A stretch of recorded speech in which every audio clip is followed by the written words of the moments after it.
So yun guys, kaya tayo may ni-prepare na showing tank na may laman tubig. Kasi ang gagawin natin ngayon ay ise-separate na natin yung male at saka female kasi magsusundutan na to.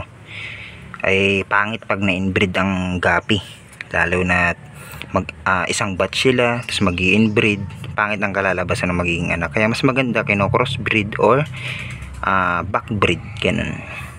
Yan. So tara na, salukin na natin.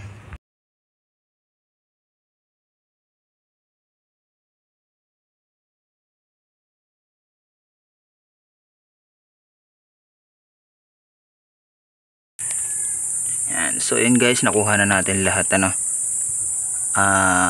Ang mahirap kasi nito kapag sila ay nagsundutan, magkakapatid, bali pangit yung lumalabas na anak. Kaya dapat maihiwalay nyo na agad yung male ninyo doon sa female na kapatid.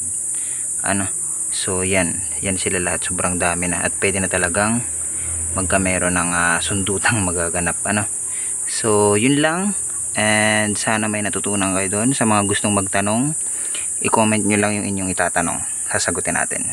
Fish out.